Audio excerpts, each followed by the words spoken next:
روشنی کے سفر میں آپ اپنے میزبان آفتاب احمد خانزادہ کے ساتھ ہیں۔ ہم حالات کی مخلوق ہیں اور اپنے ماحول کی پیداوار ہیں۔ عظیم فلسفی اسپائنوزا نے لکھا ہے کہ ذہن میں مطلق یا آزاد ارادہ جیسی کسی شے کا وجود نہیں۔ ذہن کسی علت کے باعث کوئی ارادہ کرتا ہے، خواہ یہ علت کسی اور علت کا نتیجہ ہوتی ہے، اور یہ دوسری علت بھی خود بخود پیدا نہیں ہوتی، وہ کسی اور علت کا نتیجہ ہوتی ہے۔ یہ سلسلہ یوں ہی چلتا رہتا ہے، وہ کہیں ختم نہیں ہوتا۔ ہم اپنے افعال سے آگاہ ضرور ہوتے ہیں، لیکن ان کے سوا کچھ اور کرنے میں آزادی ہوتی ہے، اور نہ ہی قوت و اختیار۔ ہم اپنے مقدر سے بندھے ہوئے ہیں، اس کے غلام ہیں، اس کے طے کردہ راہ سے ایک قدم بھی اپنی مرضی سے نہیں اٹھا سکتے۔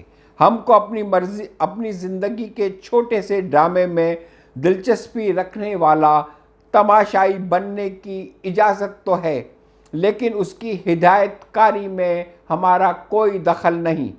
ہم زندگی کے جس ڈرامے میں کردار ادا کر رہے ہیں، اس کا ہدایت کار کوئی اور ہے، اور ہم اس کی مرضی کے خلاف کچھ بھی نہیں کر سکتے۔ ہاں، ہم میں اس قدر اہلیت ضرور ہے کہ ہم اپنے افعال زندگی کے کھیل میں اپنے کردار کو دیکھیں، لیکن ہوتا یہ کہ ہم اپنی اس اہلیت کو ان افعال پیدا کرنے کی قوت سمجھنے لگتے ہیں۔ ہمارے فیصلے نہ صرف ہماری اپنی مرضی کی زندگی کا نتیجہ ہوتے ہیں، بلکہ وہ ہمارے تمام آباء و اجداد کے ماضی کا نتیجہ بھی ہوتے ہیں۔ لہٰذا آئیں ہم اپنی حدود کو پہچانیں، آئیں ہم اس حقیقت کو ذہن نشین کر لیں کہ ہم ارادے کی آزادی سے محروم ہیں، ہم خود مختار نہیں ہیں، ہم اپنی مرضی سے کچھ بھی نہیں کر سکتے، ہم تو مجبور محض ہیں، اور اصل میں ایک خدائی مشین کے کل پرزے ہیں جو فطرت کے ابدی قوانین کے تحت چلتی اور سوچتی ہے۔ اس حقیقت سے پوری طرح آگاہی حاصل کرنے کے بعد آئیے ہم اس مقصد کی طرف توجہ دیں جس کی خاطر ہم جیتے ہیں۔ ہم دیکھ چکے ہیں کہ یہ مقصد خوش رہنا، لطف حاصل کرنا اور دکھ درد سے بچنا ہے۔ زندگی میں ہماری سب سے زیادہ دلچسپی خود اپنے آپ سے محبت کرنے میں ہے۔ ہر شخص، اسپائنوزا نے لکھا تھا، کو لازماً اپنے آپ سے محبت کرنی چاہیے، اور ضرور وہ کچھ حاصل کرنا چاہیے جو اس کے لیے مفید ہے۔ بظاہر یہ تلقین خود پرستی کی انتہا نظر آتی ہے۔ اگر آپ نے اس تلقین سے اسی قسم کا مفہوم اخذ کیا ہے تو اسپائنوزا آپ سے اتفاق نہیں کرے گا۔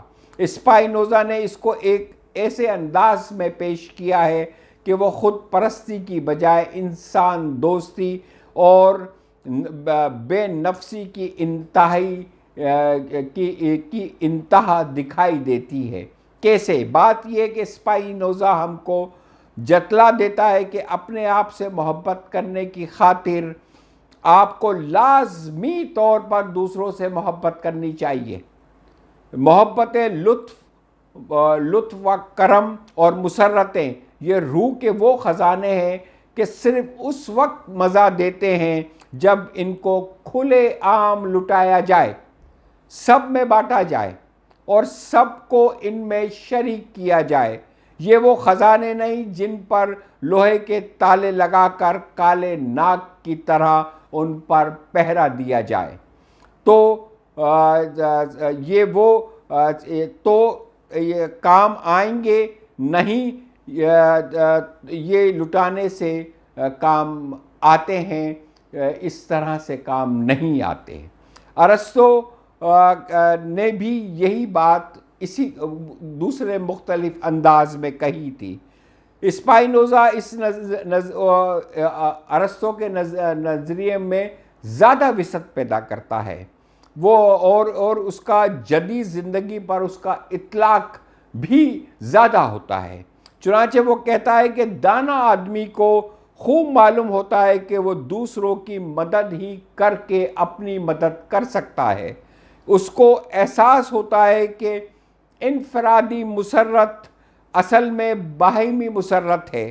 وہ حسد سے بچتا ہے کیونکہ وہ جانتا ہے کہ حسد سے خوشی نہیں ملتی بلکہ رنج ملتا ہے۔ وہ نفرتوں سے دور بھاگتا ہے کیونکہ اس کو علم ہے کہ نفرت سے صرف نفرت ہی جنم لیتی ہے۔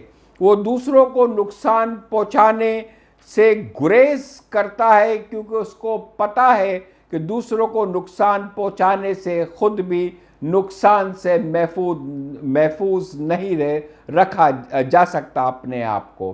جو کوئی تلوار اٹھاتا ہے وہ تلوار سے ہی مارا جاتا ہے۔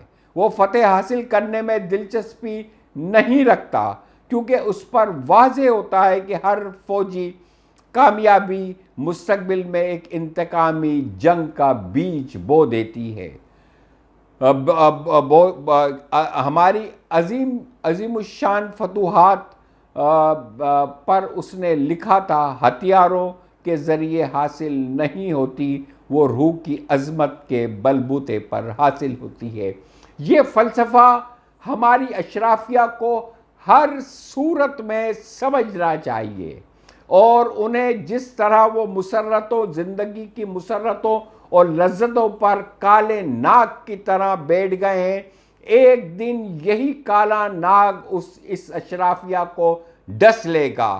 یاد رکھیں وہ دن جلد یا بدیر آ جائے گا کہ جب کو آپ کو اس اشرافیہ کو جانا ہی پڑے گا، اور جب وہ اصل مالک کی طرف جا رہے ہوں گے تو اس وقت وہ بہت رو رہے ہوں گے، کیونکہ خدا ملک کے قانون تبدیل ہو سکتے ہیں، آئین تبدیل ہو سکتا ہے، لیکن خدا کا قانون کبھی تبدیل ہوا ہے نہ ہو سکتا ہے۔ اور خدا کا قانون کہتا ہے کہ مسرتیں سب میں بانٹو، پر مسرت زندگی سب کا حق ہے۔